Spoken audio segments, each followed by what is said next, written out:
Welcome everyone. This is Ed from Old Dad's Modeling Mess, and today I thought I'd just throw out a quick little video to show you guys some of the builds that I've already done. This here is a M41 Walker Bulldog. It's a Tamiya kit. Yes, some of you guys might notice something there. I'll just keep going as we go around. This here, me and the kid got one, both of us, and we were just messing around.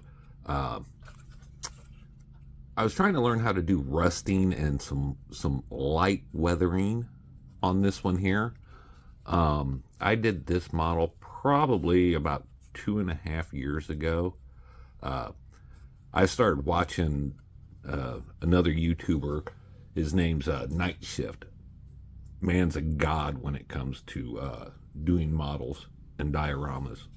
Just total wow. Yeah. And so I was trying to copy some of his techniques and stuff, and I think it came out pretty good. I don't know if you guys can really see it really good or not, but right in here I did the rust effects where it's all running down, rusting underneath all the handles and stuff like that. Yes, this is what I was talking about earlier. You see the mean plus sign. We'll just go with that. Occasionally I play World of Tanks, and in the game they have a M41 that is called the Black Dog, and it's actually a German tank. It's the same thing, same tank, same. It's just in the game it's that. So I was just messing around. I actually hand painted those because I didn't have any decals or anything like that. So I actually hand painted those there myself.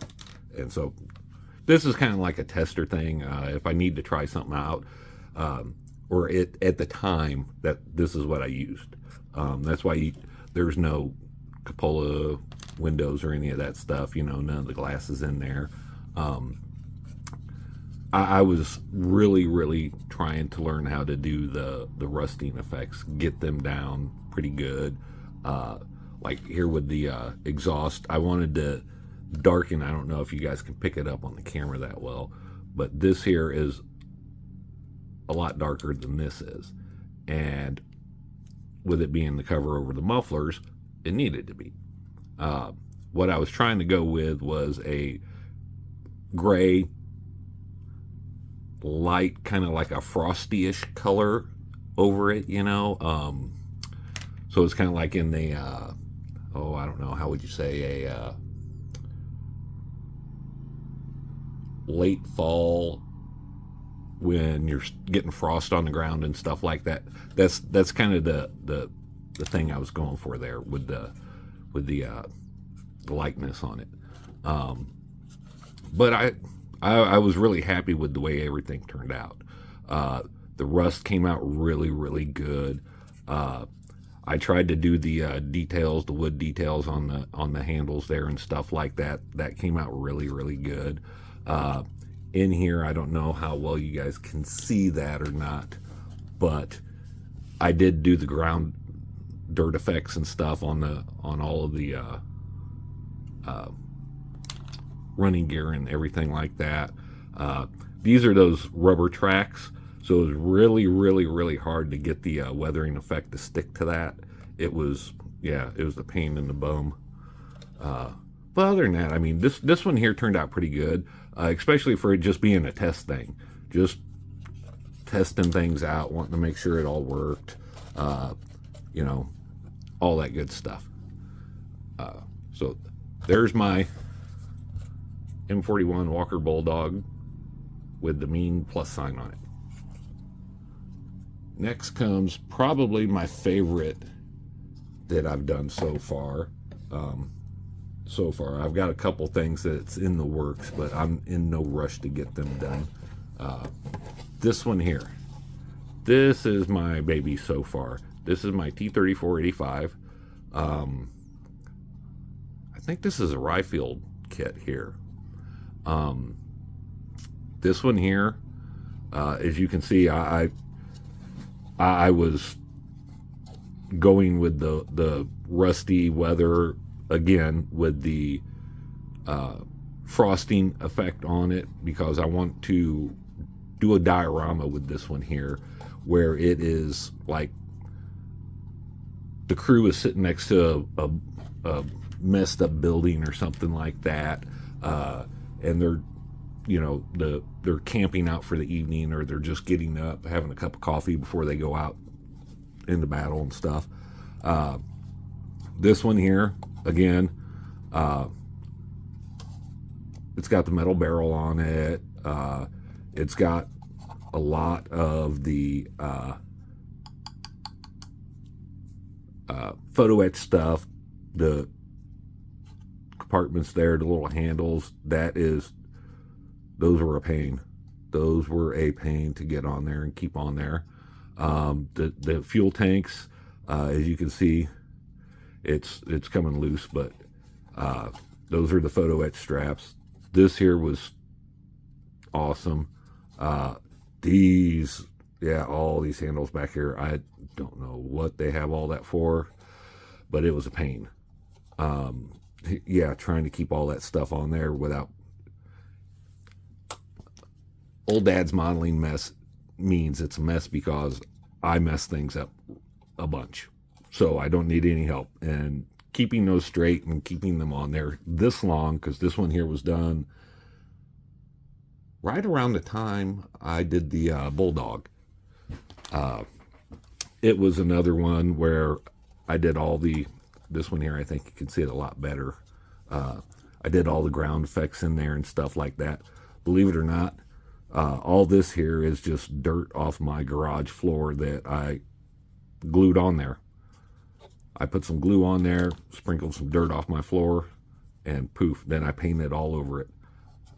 Same thing up underneath here. You can see all this, I hope, but it's done up underneath the mud flaps or track flaps, whatever you want to call them. It's been a lot of fun. This one here, this here actually might give you a better idea of how I did the whitewash with it to get the early frost look onto it. Of course, it's got the metal cable. This one here I don't like. This one here came with the photo etch kit, and it was, I don't know if you guys can see that or not, but that is just really, really twisted up bad. It's a bummer, because that there, don't like it. The decals here, those there, I actually, once I put them on there, I let them dry. I didn't do none of the other stuff, using the decal set or any of that stuff. I just let them go on there.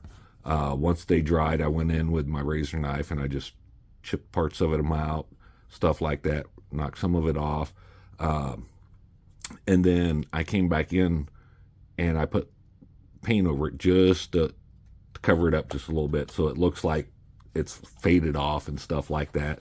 The little dancing bear back there, part of the number's missing, part of his leg's missing. Over here, more of the numbers missing, part of him's missing in the middle. But this one here, this is my favorite, because this one here so far I think is the one that I've done the best job on so far, with all the weathering, all the detail and stuff like that. Just, I mean, there's so much that I've done with this. Again, you can see back here more of the frost stuff, everything like that. Didn't get as good on here with the rusting effect as I would like to have, but I mean, 3 years ago, I'm still learning. I may be 55, but I'm still learning how to do this stuff. And I just got done with a PZ4 F2 and G. That was a little special thing I got going on with a buddy of mine. I built it, and I sent it to him. He's going to do a diorama because it's going to be his first. So he's another YouTuber. But I'll wait for him to do his, and then once he does his stuff, then I'll put his link in there because I don't want it getting out before it actually happens. But yeah, that was kind of a fun little thing. Right now I'm working on a KV2 Russian heavy tank. I'm in the middle of one of those. I'm in the middle of that build. And then I've got one more tank here that I did. And this one here was, I'm going to say, right after I got done with the T-34-85. And this is my Stug 4. And this thing here, yeah, I like it. Again, occasionally I play World of Tanks, so I have the Bulldog, the T-34-85. I've got the Stug 4 here. This one here, as you can see, I'm not done with the road wheels and stuff like that with the weathering, but I ran into a little bit of an issue with it, and so I stopped. But it wasn't an issue with the tank or with me or anything like that. Well, let me take that back. It was with me. Something else came in and I started on it. We'll put it that way. But this one here, I do have the little side skirts here. This was my first one that I painted I used my airbrush to paint the camouflage on with. I was trying to match it up to look like what I seen on the game and stuff like that. I haven't even done the inside of these here yet, but I'll get to that one of these days. But it does have the things on it here. Yeah, they go on it somehow like that. They keep falling off, so I don't even, I just leave them off to the side, let it sit down. This one here, I don't know if you can see in here, but I did all the stuff around the weathering and dirt and everything around the running gear. Like I said, the wheels and the tracks are really the only thing that I don't have done yet. And then it'll be done. Rusted up the muffler. One of the things I've seen on several of these YouTube channels and stuff like that when I'm watching these videos on builds is some people will, like I did with the Bulldog here, they will do all this. They'll paint the wood, they'll do all that, make it look really nice and neat, which is great, love it. And then I also see them, and I can't remember who it was. If I can ever remember who it is, I'll try to remember to drop a link in here or re-edit this. But I seen where they painted over all that to camouflage it. That way there you didn't have a big old red fire extinguisher sticking out on top of in the middle of the air floating, since it's camo, can't see it. That sort of stuff. Excuse me. But this was a fun little build. I like it. I've got another one of these that's maybe I'll do another midweek video next week with the two special projects that I'm in the middle of that I'm not gonna be in a rush for. And here I'll give you a sneak peek here of it, a part of it. We'll just put it this way here. I don't know if you guys can guess what that is or not, but yeah, that'll be coming next week. So again, this is Ed from Old Dad's Modeling Mess. Thanks for watching. Have fun.